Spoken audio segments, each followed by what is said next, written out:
If you have a hard time with boundaries, how might your life be different if you could say no as easily as a joyful yes? I'm Love Coach Mariya, and for over a decade now, I've been encouraging folks to empower their compassion so it's big enough for ourselves as well as others, and so our boundaries can become healthier than ever. You're listening to Empower Your Compassion, and on this show, we'll be unlocking transformative insights to help you reconnect to your true yes, so you can say no from that more expansive energy and get more of what you want in your relationships and your life without sacrificing your compassion. Are you ready for more love? Let's grow. Hello, you beautiful soul. Thank you for joining. This week, I want to share about a personal experience I recently had, and it is similar to others I've had as well in the past. Perhaps you'll recognize some of this. Do you ever catch yourself striving for a dream or a goal, and you notice that you're starting to get, I call it grippy, like my energy gets really grippy, and it's like I get forceful and controlling, and it's like I need to make this happen, and I'm gonna make it happen, and I'm just gonna like go all in and make it happen. Well, unfortunately, when we do that, we sort of squeeze the universe out of the equation. The universe has all of the resources, all of the ideas, all of the perspective, like it has the capacity to bring in what we need from places that we least expected it, never even thought of. It has a way of just magnificently supporting us.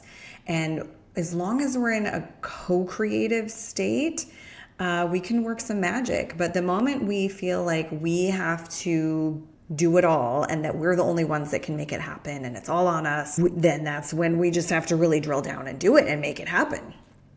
And that's usually when we end up getting in our own way. So I caught myself doing that this past weekend. Well, by the time this airs, it'll be the weekend before. But part of it, too, is that I was waiting on something. I had submitted a proposal that I was pretty excited about. And I had submitted that on a Thursday. And Saturday came around and I was like, well, I'm not going to hear from them today or tomorrow. And other things that I'm working towards just like, weren't coming together as fast as I wanted them to, which, in today's modern marvel of the internet, we want everything instantaneously. So I caught myself. I'm happy to say that I did catch myself in that pattern and dialed it back. And I said, you know what?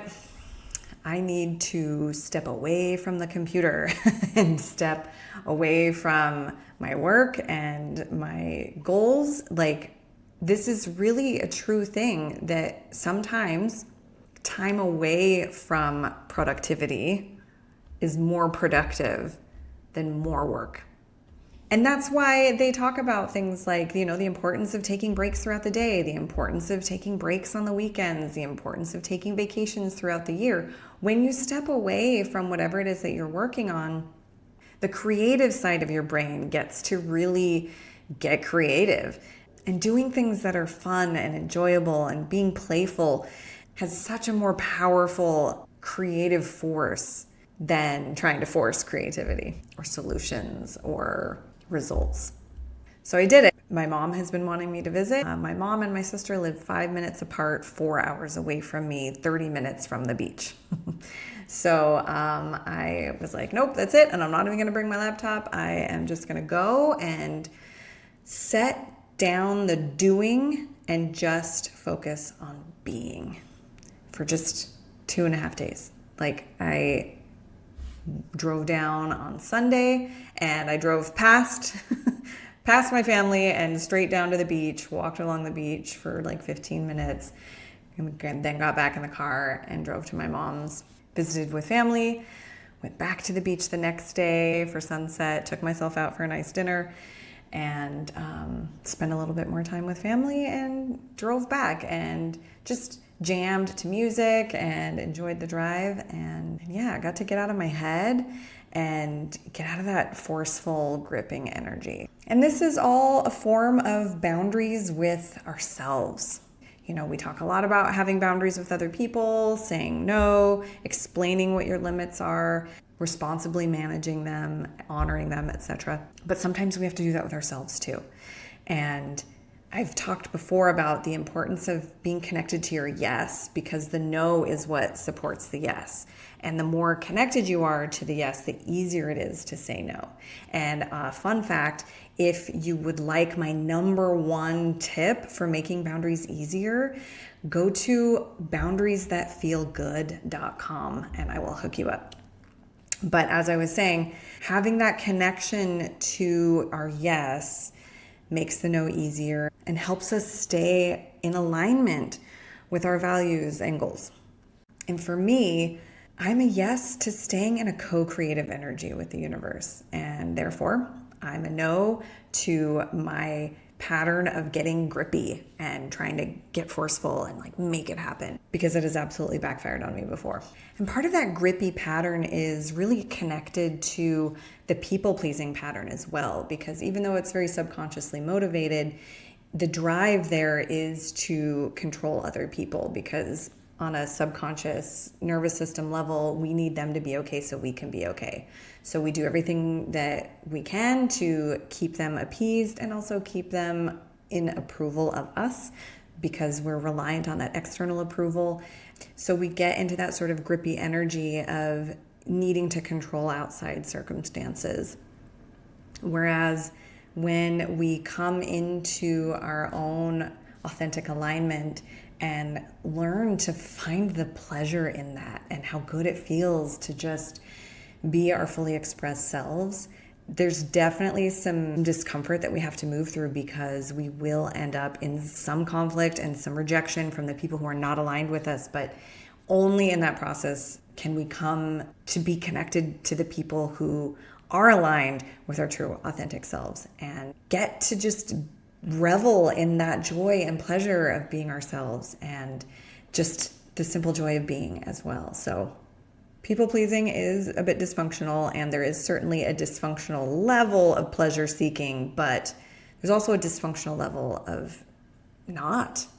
It's important to seek pleasure and to enjoy and to allow ourselves to be in a state of joy and fun and play and pleasure. So I really encourage everyone with a people-pleasing pattern to move a little bit more towards pleasure seeking on a deeply aligned level, not just the relief of being accepted by someone as the version of them that you think they want, but to really enjoy the pleasure of being you, because you're amazing.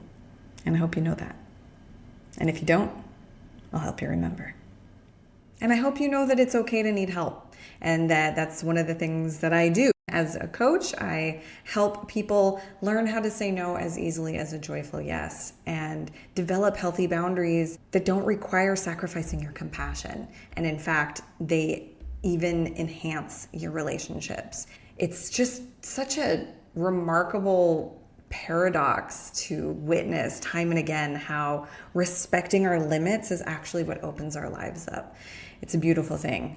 If you want to hop on a free call with me to get seen, receive some insights and a roadmap for a path to better boundaries, head on over to explorelovingboundaries.com and you can grab a spot on my calendar. No charge, no strings.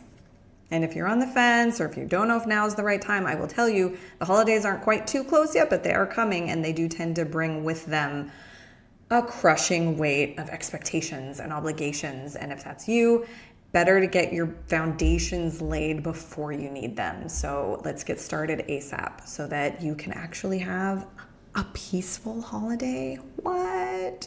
Speaking of holidays, my holiest days are the equinoxes and solstices, and by the time this airs, it'll just be less than a week before the fall equinox on September 22nd for those of us in the Northern Hemisphere. And it does move around a little bit year to year, but this year, 2025, it will be September 22nd. And it's just such a wonderful time to make like the trees and leave, or rather let go of the things that are no longer serving us. I love doing a little ritual, usually in the afternoon, I will go and gather 4 leaves, as there's 4 seasons, 4 cardinal directions, 4 main elements. And I will write on each one a pattern of mine that I'm ready to let go of.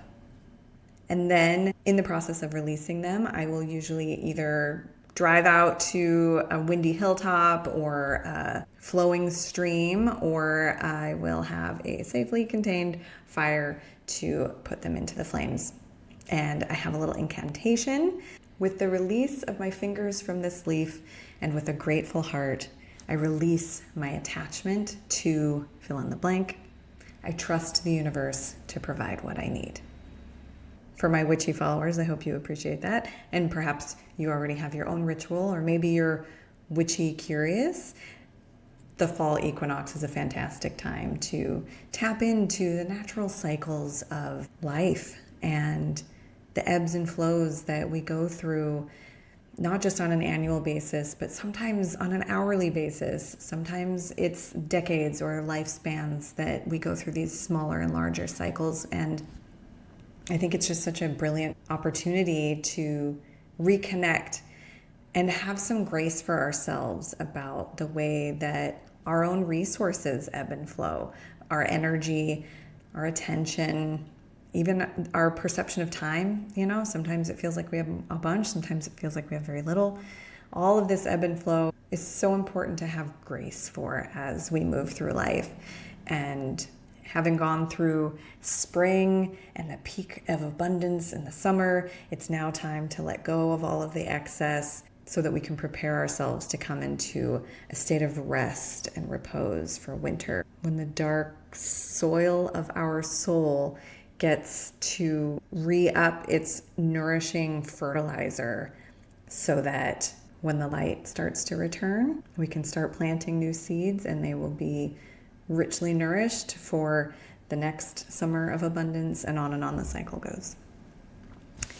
So, because the next time you hear from me, it will be on the other side of the equinox. I wish you a warm and gentle end of the summer and a joyous fall equinox. If you're not already subscribed to this podcast, please do so. And if you have anyone you think might also enjoy it, spread the love and share it. Wherever you're at on your journey, I send you love and courage. Namaste.